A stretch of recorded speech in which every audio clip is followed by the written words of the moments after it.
काल अमरावती शहरासह ग्रामीण भागात अनेक ठिकाणी जे आहे ते वादळी वाऱ्यासह अवकाळी पावसाने हजेरी लावलेली आहे आणि या अवकाळी पावसाचा पुन्हा फटका जो आहे तो शेतकऱ्यांना बसलेला आहे। आपण बघू शकतो या ठिकाणी कांद्याचं नुकसान झालेलं आहे। अनेक भागामध्ये जे आहे ते गहू पीक जो आहे तो काढणीला आलेला गव्हाचं देखील मोठं या अवकाळी पावसामुळे नुकसान झालेलं आहे। काल सायंकाळी 7 वाजताच्या सुमारास अमरावती शहरासह ग्रामीण भागाच्या अनेक ठिकाणी जे आहे ते वादळी वारा आणि अवकाळी पाऊस झाला आणि या अवकाळी पावसाचा जो आहे तो फटका मोठ्या प्रमाणावर जातो शेतकऱ्यांना बसला। आपण बघू शकतो हे संपूर्ण कांद्याचं शेत आहे। रब्बी हंगामात जे ते उन्हाळी कांदा या ठिकाणी घेतला जातोय, परंतु पावसामुळे जे आहे ते कांद्याचं नुकसान झालेलं, तर काढणीला आलेला गहू देखील जो आहे तो अनेक ठिकाणी झोपलेला आहे।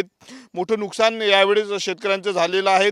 आधीच जर आपण पाहिलं तर सोयाबीन असेल किंवा मग खरीप हंगामातील कपाशी असेल, कपाशीचं देखील मोठ्या प्रमाणावर शेतकऱ्यांचं नुकसान झालेलं होतं। अवकाळी पाऊस आणि त्यातच सोबतच बोंडअळीमुळे शेतकऱ्यांचं नुकसान झालेलं होतं। आणि दुसरीकडे भाव जे आहे ते कपाशीचे भाव यावर्षी कापसाचे भाव कमी आहे, त्यामुळे भावात देखील शेतकऱ्यांना मारल्या गेलं। त्यामुळे कुठेतरी रब्बी हंगामातील हरभरा असेल, गहू किंवा कांदा या पिकांवर शेतकऱ्यांची भिस्त होती, परंतु आपण बघू शकतो काल अवकाळी पाऊस झाला। 15 ते 20 मिनिट वादळी वाऱ्यासह अवकाळी पाऊस अमरावती शहरासह ग्रामीण भागात झाला आणि त्याचा फटका जो आहे तो कांद्याच्या शेताला बसला। आपण या ठिकाणी बघू शकतो अक्षरशः कांदा जो आहे तो झोपलेला आहे मोठ्या प्रमाणावर वादळी वारा आला आणि त्यामुळे जे आहे ते कांद्याचं मोठं नुकसान झालं। त्यामुळे तात्काळ पंचनामे करून जे आहे ते मदत दिली पाहिजे अशी मागणी शेतकऱ्यांनी केलेली आहे। मोठ्या प्रमाणावर गव्हाचं उत्पादन घेतलं जातं, सध्या काढणीला संपूर्ण हा गहू आलेला आहे, परंतु वादळी वारा आणि पावसामुळे जे आहे ते गव्हाचं नुकसान झालेलं आहे।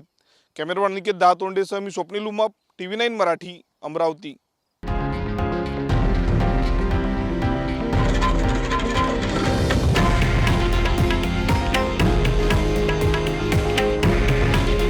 हे आहे देशातील नंबर 1 न्यूज नेटवर्क आणि आपण पाहत आहात TV9 मराठी। काळजी तुमची, हित महाराष्ट्राचं।